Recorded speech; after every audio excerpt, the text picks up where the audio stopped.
ہم United States of America جو ہے اس کو کر رہے تھے، اور یونائٹڈ اسٹیٹس آف امریکہ میں سب سے ہائیسٹ ماؤنٹین جو ہے وہ ہے ماؤنٹ مکینلے، جو کہ الاسکا میں ہے، اور الاسکا جو ہے امریکہ نے رشیا سے خریدا تھا۔ لیکن اگر ہم نارتھ امریکہ پورے کانٹیننٹ کو دیکھیں تو اس کا بھی سب سے ہائیسٹ ماؤنٹین جو ہے وہ ماؤنٹ مکینلے ہی ہے۔ امریکہ کے پہلے پریزیڈنٹ جو ہے وہ تھے جارج واشنگٹن، سیکنڈ پریزیڈنٹ جو تھے وہ جان ایڈم، تھرڈ پریزیڈنٹ کون سے تھے؟ تھامس جیفرسن، اور fourth president James Madison, fourth president. اور اس کے بعد جو امپورٹنٹ ہے وہ ہے 16th پریزیڈنٹ، جو کہ ابراہم لنکن ہے۔ ابراہم لنکن کی امریکن ہسٹری میں بہت زیادہ آپ کہہ رہے امپورٹنس ہے، کیونکہ انہوں نے جو سب سے بڑا کام کیا وہ انہوں نے سلیوری ختم کی۔ کوشچن بہت زیادہ پوچھا جاتا ہے وچ امریکن پریزیڈنٹ ایبولشڈ سلیوری، انہوں نے غلامی ختم کر دی، اور اس کے پیچھے انہیں جان سے بھی ہاتھ دھونا پڑا۔ یہ اگر آپ امریکن ہسٹری پورا آپ نے سبجیکٹ رکھا ہو CSS میں تو ادھر یہ پورے ٹاپکس ہیں، یہ چھوٹی چھوٹی جو باتیں آپ کو بتا رہے ہیں۔ امریکہ کی کچھ ریاستیں تھیں ناردرن اسٹیٹ اور کچھ تھی ساؤدرن اسٹیٹ، جو ساؤتھ کی طرف۔ جو ناردرن والے تھے وہ کہتے تھے کہ غلامی جو ہے وہ نہیں ہونی چاہیے، جبکہ ساؤدرن والے کہتے تھے کہ غلامی ہونی چاہیے، کیونکہ وہ زیادہ تر زراعت سے وابستہ تھے، اور زراعت میں انہوں نے جو افریقہ سے غلام لے کے آئے ہوئے تھے اور ان غلاموں سے وہ کام کرواتے تھے، جبکہ جو ناردرن اسٹیٹ تھی وہ زیادہ تر انڈسٹریز والی تھی، وہاں عام طور پہ ویسے لیبر رکھی جاتی تھی، غلاموں سے اتنا کام نہیں کروایا گیا تھا۔ آہستہ آہستہ ان دونوں میں اس ایشو پہ بہت زیادہ بحث ہونے لگ گئی کہ غلامی ہونی چاہیے یا نہیں۔ ناردرن اسٹیٹ نے غلامی ختم کر دی اپنے سے، جبکہ ساؤدرن اسٹیٹ جو ہے انہوں نے غلامی نہیں کی۔ ان شارٹ یہ مسائل تھے، اور ایک آدھے کچھ اور مسائل تھے۔ جو ساؤدرن اسٹیٹ تھے انہوں نے امریکہ پہ علیحدگی کا اعلان کر دیا اور ایک نیا ملک بنا دیا، کانفیڈریشن۔ یہ تھا یونائٹڈ اسٹیٹس آف امریکہ جو کہ فیڈریشن تھی، اور انہوں نے ایک نیا ملک بنا دیا کانفیڈریشن والا، وہ بھی امریکہ ہی اس کے نام کے تھا، لیکن ایک علیحدہ ملک بنا دیا۔ ان شارٹ تب جو پریزیڈنٹ تھا وہ تھا ابراہم لنکن، اور اس نے حملہ کر دیا ساؤدرن اسٹیٹ پر، ان سے جنگ کی، اور اس جنگ یعنی وہ سول وار ہوتی ہے کہ آپ اپنے ملک کے شہریوں سے ہی جنگ لڑ رہے ہیں، یہ سول وار ہے۔ یعنی اگر 1970 میں پاکستانی فوج کی لڑائی تھی ایسٹ پاکستان میں مقصد بہنی وغیرہ سے، لیکن وہ تھے تو ہمارے لوگ، تو یعنی وہ ایک سول وار ہے۔ اسی طرح جب امریکہ کی ناردرن اسٹیٹ اور ساؤدرن اسٹیٹ میں جنگ ہوئی تو یہ بھی ایک سول وار ہے۔ اس طرح لاکھوں لوگ جو ہیں وہ مختلف کنٹریز میں سول وار میں بھی مارے جاتے ہیں۔ چائنا کے بانی کون، انہوں نے بھی سول وار لڑی، اور بہت زیادہ لاکھوں لوگ اس میں قتل ہوئے، اور آخر وہ کمیونزم کا نظام جو ہے وہ چائنا میں لے کے آئے۔ ان شارٹ یہ بڑا امپورٹنٹ ہے کہ who was American president during American civil war, وہ ابراہم لنکن ہے۔ اس کے بعد امپورٹنٹ کوشچن ہے وچ امریکن پریزیڈنٹ ایبولشڈ سلیوری، تو وہ بھی ابراہم لنکن ہے۔ اور اگر وہ پوچھیں کہ who was the first American president who was killed, the first American president who was killed, تو وہ بھی ابراہم لنکن ہی ہے، ٹھیک ہے۔ اور لیکن جو آخر پہ قتل ہوئے سب سے وہ جان ایف کینیڈی، نومبر 1963، وہ بھی قتل ہو چکے ہیں۔ اسی طرح اگر امریکن پریزیڈنٹ کی بات ہو رہی ہے تو فرسٹ ورلڈ وار کے دوران امریکن پریزیڈنٹ جو ہے وہ وڈرو ولسن تھے۔ سیکنڈ ورلڈ وار کے دوران جو امریکن پریزیڈنٹ تھے وہ FD روزویلٹ، لیکن آپ تقریباً جنگ سے کام سے کچھ عرصہ پہلے جو نئے پریزیڈنٹ بنے وہ تھے ہیری ایس ٹرومن بنے، اور انہیں نے حکم دیا جاپان پہ ایٹم بم گرانے، ہیروشیما اور ناگاساکی۔ جو ہیروشیما میں ایٹم بم گرایا گیا وہ 6 اگست 1945 کو گرایا گیا، اور جو ناگاساکی میں گرایا گیا ایٹم بم وہ 9 اگست 1945 کو گرایا گیا۔ جو ہیروشیما میں گرایا گیا اس ایٹم بم کا نام تھا نیڈل بور، اور جو 9 اگست کو گرایا گیا ہیروشیما پہ ناگاساکی پہ اور یہ ہیری ایس ٹرومن جو ہے اس کے دور میں حکومت میں گرا ہے. اور یہ دیکھیں کہ ان کے سسٹم کی خوبصورتی کی ایسی ورلڈ وار کر رہی تھی, لیکن انہوں نے کوئی ایکسٹینشن نہیں دی یا انہوں نے یہ نہیں کیا کہ الیکشن ابھی نہیں کرتے, 2 سال بعد ہم کر لیں گے الیکشن, کیونکہ ابھی تو جنگ چل رہی. ان کے سسٹم کی خوبصورتی دیکھیں, انہوں نے ایسے ترقی نہیں کی, پھر بھی الیکشن ہوئے اور ایکچولی روزویلٹ ہارا اور ہیری ایس ٹرومن جو ہے وہ بنا. اسی طرح جنگ چل رہی تھی, چرچل جو ہے وہ ہٹا اور نیا جو ہے امریکن وہ جو برٹش پرائم منسٹر ہے وہ بنا. انہوں نے یہ نہیں کہا کہ اب جنگ چل رہی ہے, جنگ میں ہمیں ایک اور حکومت کے لیے 2-3 سال الیکشن رک جائے گا, یہ نہیں کیا. اسی لیے سسٹم اگر آپ کے اسٹرانگ ہونے چاہیے تو پھر ہی آپ کرتی ہے.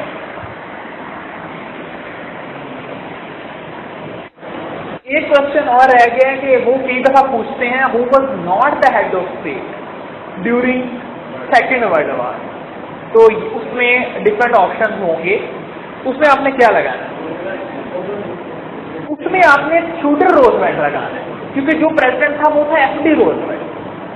اس میں آپ تھیوڈر روزویلٹ لگائیں گے, not the head of state during second world war. باقی آپشن ونسٹن چرچل ہوں گے اور بھی کچھ آپشن ہوں گے, لیکن آپ نے ادھر وہ لگانا ہے. اس کوشچن کو اگر ایک اور طرح دیکھیں نا, وہ تھیوڈر روزویلٹ نہ آپشن میں ہوتا, ایف ڈی روزویلٹ ہوتا, تو پھر کون سا آپ لگاتے which was not the head of state during second world war? پھر آپ چرچل لگا سکتے تھے کیونکہ وہ ہیڈ آف گورنمنٹ تھا, ہیڈ آف اسٹیٹ تو نہیں تھا نا. ہیڈ آف اسٹیٹ تو اس ٹائم جو ان کا بادشاہ ہوگا یا ملکہ ہوگی وہ تھا, لیکن جس طرح انہوں نے سوال بنایا کیونکہ تھیوڈر روزویلٹ تو نہیں تھا تو وہی لگائیں گے. فرسٹ امریکن پریزیڈنٹ ہو وزٹڈ پاکستان, جو سب سے پہلے جس نے پاکستان کا دورہ کیا وہ آئزن ہور تھے. لیکن پاکستان کی طرف سے جنہوں نے سب سے پہلے امریکہ کا دورہ کیا پرائم منسٹر نے, وہ تھے لیاقت علی خان. اور یہ واقعہ بڑا مشہور ہے اور اس کی گونج جو ہے ہماری ہسٹری میں بہت زیادہ سنائی دیتی ہے کہ رشیا نے بھی پاکستان کے پرائم منسٹر کو دعوت دی کہ آپ ہمارا دورہ کریں, اور امریکہ نے بھی دعوت دی پاکستانی پرائم منسٹر کو کہ آپ ہمارے ملک کا دورہ کریں. اور انہوں نے رشیا کا دورہ نہیں کیا اور امریکہ کا دورہ کیا. یہ ایک بڑا ایک کنٹروورشل بھی آپ کہہ سکتے ہیں سبجیکٹ ہے. یعنی ہمارے پاس 2 آپشن, اس ٹائم دنیا ڈیوائڈ تھی, کولڈ وار میں تھی, سیکنڈ ورلڈ وار جو ہے 1945 کے بعد, یا آپ رشیا کی طرف سے سوویت یونین کے بلاک میں تھے یا آپ امریکن بلاک. پاکستان نے اس پہ بڑا سوچا کہ ہمیں کس سائڈ پہ ہونا چاہیے, اور پھر انہوں نے ڈیسیژن لیا. آپ بتائیں کیا ہونا چاہیے تھا اس ٹائم, ہمیں کس کی طرف جانا چاہیے, امریکہ یا سوویت یونین؟ پاور میں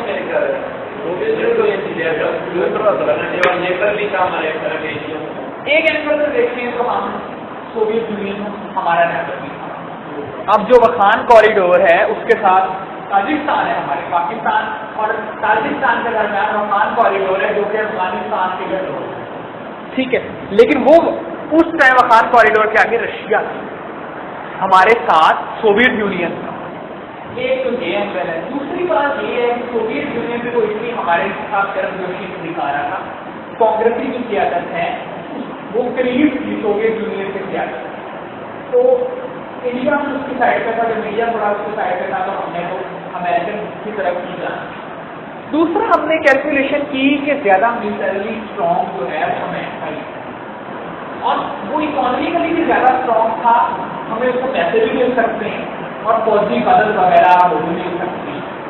ان شارٹ ہم نے یہ ڈیسیژن لیا کہ ہم امریکن بلاک میں ہیں, جس کے ہمیں فائدے بھی ہوئے اور نقصان بھی. فائدے تو سب سے بڑا یہ ہوا کہ ہمارے فوجیوں کو امریکہ نے, آسٹریلیا نے, انگلینڈ نے ان کو ٹرین, یعنی ہمارے فوجی زیادہ اچھے ٹرین تھے ایز کمپیئر ٹو انڈین جو پائلٹ تھے یا آرمی تھے, انہوں نے ٹریننگ زیادہ رشیا سے. تو اس لیے ہمارا وہ حال نہیں ہوا جو عربوں کا حال ہوا اسرائیل کے ساتھ. ہو سکتا ہے ہم سوویت یونین کی سائڈ پہ جاتے اور جو ہے انڈیا وہ امریکہ کی سائڈ پہ چلا جاتا اور انڈیا کے پاس زیادہ اچھا حاصلہ ہوتا, زیادہ وہ ٹرینڈ ہوتے ہیں, ہمارا حال وہی ہوتا جو عربوں کا ہوا. یعنی پوری ان کی ایئرپورٹ تباہ کر دیتے تھے ایک ایک دن میں